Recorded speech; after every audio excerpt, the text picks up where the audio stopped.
'cause the music makes me high. And if I only got one more night, I'm gonna leave out loud goodbye. This gonna be the type of night they make movies about. What up? What up?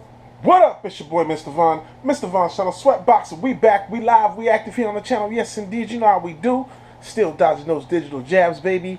Let's talk about Thor, Love and Thunder. I almost said Thor the Dark World for some reason. I don't know why I almost said that. No, we're not talking about Thor the Dark World. We're talking about Thor, Love and Thunder, baby. Spoiler talk, spoiler review. Let's get into it, baby.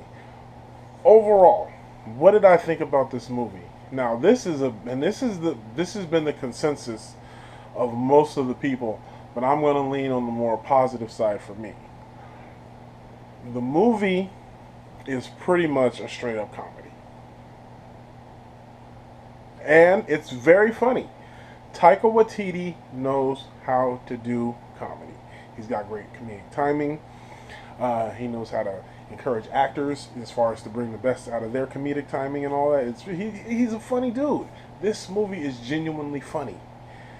Is it too funny? Now, it's weird to say a movie can be too funny, but when I say is it too funny, is because Taika, and he did this, and he had a problem with this in Ragnarok too. He goes so hard to hit the jokes that the jokes and the funny shit sometimes steps on the dramatic moments. That happened a little bit in Ragnarok, where it happened a lot in Love and Thunder. I mean, almost every, with the exception of the gore scenes, and even a couple of those, but with the exception of most of the gore scenes, none of the scenes for me held any significant dramatic weight, because you're just waiting, where's the joke going to come in? Where's the joke? Where's the joke? Where's the joke? And it usually always came. For instance, again, spoiler alert, we're hopping around, but this is the first instance that I wanted to bring up. For instance, when Korg supposedly had been killed by Zeus, I was like, oh shit, did they just kill Korg? And then Thor turns home, and Thor throws the thunderbolt right through Zeus's chest. I was like, oh shit, they just killed Zeus too? You see Korg, he fucking crumbles in the rock, and then you go over, you realize, oh, he's still alive. It's just his face, and now the jokes come, because now his face is tied to the back of Valkyrie's head as they're fighting, and it's jokes and jokes and jokes. And I'm like, okay, I get that you guys didn't want to, but that could have been a significant moment, because Korg is such a beloved character. And then to instantly play that for the joke, it was just like, it had no weight. It's like the scene, and I'm not comparing, it's not like the scene, but it reminded me of the scene from Rise of Skywalker with the Chewie fake death. It wasn't that bad, because in Love and Thunder it was still very funny. There wasn't nothing funny about the fake death of Chewie. That shit was corny. But in Love and Thunder, everything that goes right was still funny. Like, all the jokes are funny. Like, the entire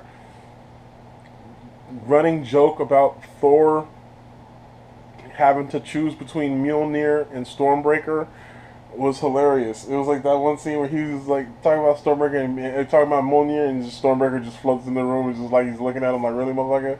That shit was hilarious, bro. When he's pouring beer on Stormbreaker as they're floating, this shit was hilarious. But the whole opening scene with the Guardians was funny as shit. When he goes, to stop the dude, and they wrecks the whole holy tower of the people that they're working for. That shit was hilarious. He said, "You want to talk about the tower? I don't want to talk about the tower. Can we not talk about the tower?" And then how they give him the screaming goats. All that was funny. It was all, like, again, this movie's funny. This movie is very funny. But does the funniness overtake the seriousness? Yes. Is it bad enough to make me dislike the movie? No. Now, I know there are some people that didn't like the movie because of that. But it wasn't like that for me. Because Christian Bale as Gore was still great. The entire opening scene of him and his daughter, and then she dies, and then he stumbles onto the oasis, and then he's the god that he finds is just, and then this is when you start to see when the humor comes in, because again, such a somber, serious moment, of Gore having to deal with his daughter's death, and you come in with this goofy guy like, oh, he's one of mine. Let's huck it up. Let's huck it up. I'm like, oh man. But it was funny. I'm not gonna lie and say it wasn't funny, because it was. Because I was laughing. I was like, oh, this is stupid. And then that serious tone when he grabs him and chokes him, and then he stabs him. It was like, okay. The weight wasn't like it should have been in the death of a god by a mortal, because it was so not. It was played so loosely. And that is my biggest knock on this whole movie. Other than that, I liked everything else about this movie. I thought the visuals were great. I thought the acting was great. Obviously, Tessa Thompson, Jane Foster coming back. I love the fact that Korg could never remember her name. At first, he called her Jane Foster. At first, he called her Jane Fonda. Then he called her Jodie Foster. Korg is great in this movie, bro. Korg is awesome. Another thing that they did is they really did make Thor. He's almost like Party Thor from What If.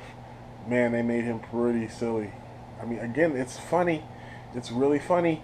The Guardians, they're only in the first like 10 minutes of the movie. It's funny stuff. Peter Quill's funny. When Thor is leaving, when they leave, Thor leaves. He's like, "Take my ship. Go ahead, take the ship. I insist you take this." Girl's like, "Did you just give me my ship? Did you just try to give me my ship?" So yeah, it was all great. Everything about it was great.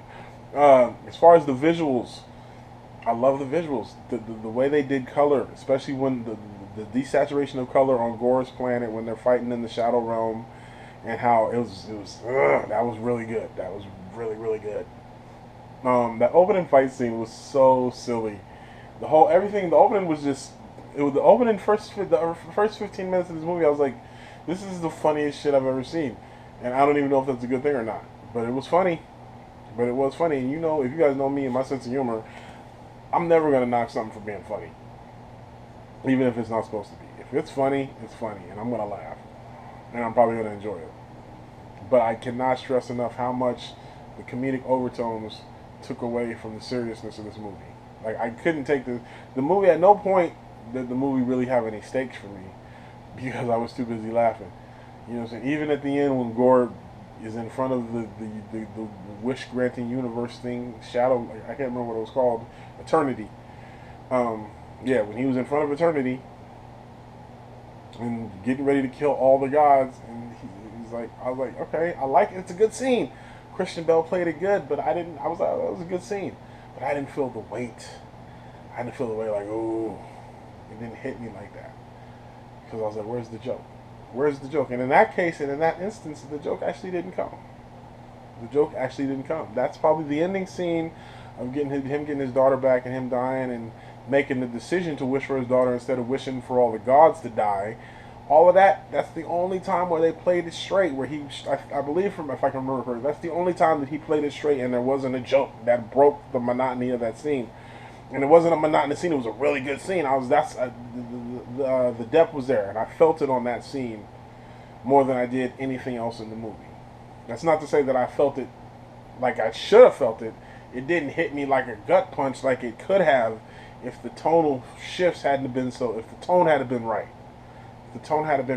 it would have hit me hard, because Christian Bale did a great job, and I still love the scene, but it didn't evoke as much emotion as it could have.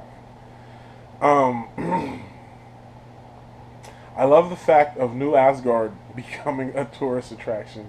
All the cruise ships, the play that they're doing. Again, they brought back Matt Damon, one of the other Hemsworth brothers, Sam Neill, and they had Melissa McCarthy playing Hela, which was hilarious. Again, hilarious.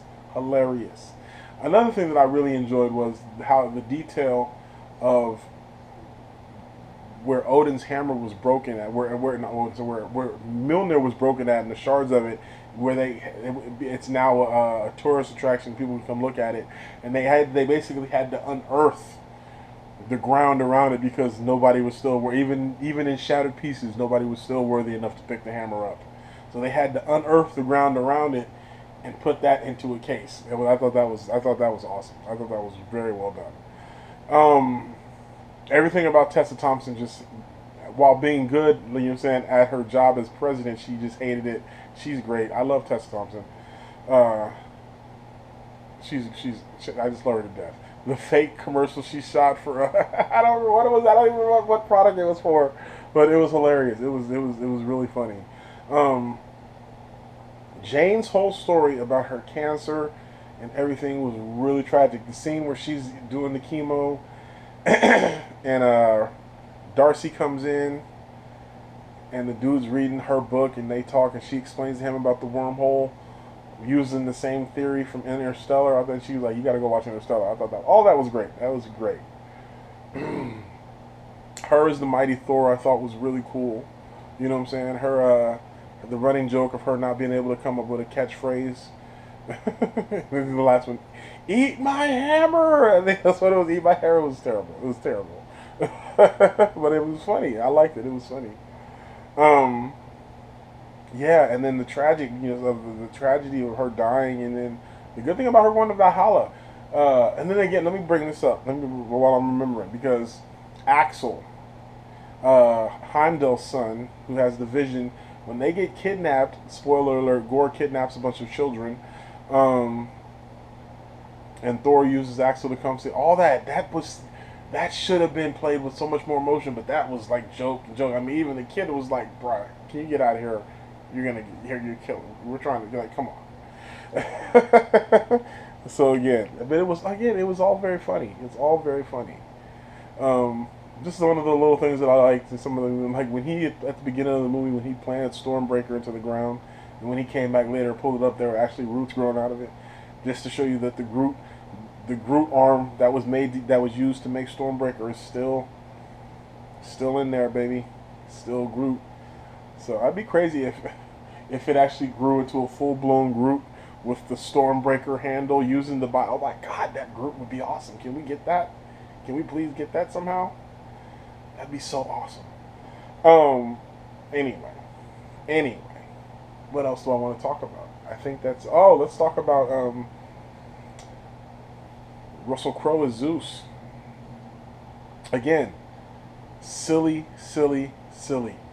Down to the fact that he had on like a little tennis skirt, and when he walked down the stairs, he was like holding his skirt. I was like, this is so ridiculous. Nothing in this movie is serious. You know what I'm saying? Tessa Thompson and what's her name over there eating grapes. Like, should we intervene? No. You fit too hard, damn it! And it's like, oh my goodness. And then when they tell him, don't flick us, we'll help. And it was all that was funny. It was funny, but the tone of it was just nothing serious. There was no stakes. That's what I said when what happened to Korg. You know what I'm saying? Even Zeus. I'm like, okay. So the different gods were funny. The dumpling god was my favorite. Let's say post-credit scenes, we get introduced to Hercules, played by my man Roy Kent. He's here. He's there. He's every fucking where. Roy Kent. Roy Kent is now playing Hercules in the MCU. Wow. And then the second post-credit scene was Jane Foster going to Valhalla and seeing Heimdall. Heimdall takes her into Valhalla as she gave her life to help Thor. Thor takes on Gore's daughter, and they are now going as Love and Thunder. Hence the title. This is the end of my spoiler review. Nah, man, it was a good movie. I enjoyed it. But like I said, I spoke to my issues. So, rating time. If I'm going to give this movie a rating, I'm going to give this movie a 7.6. That's where I'm going to put Thor, Love and Thunder. And again, I've explained why. So there you go. That's my spoiler review of Thor, Love and Thunder. Make sure you like, share, and subscribe. Click those notifications so you know when I upload. What did you guys think of Thor, Love and Thunder? Like I said, do all the subscribe stuff. Check out the travel blogs, man. Check them out. Sweatbox Travel is official. I'll book your vacation wherever you want to go. I got another trip coming up soon. We'll have some more travel vlogs coming soon. And until then, you know how we do. Peace. 100. I'ma go to the ends with you. I'ma go to the end with you. I'ma go.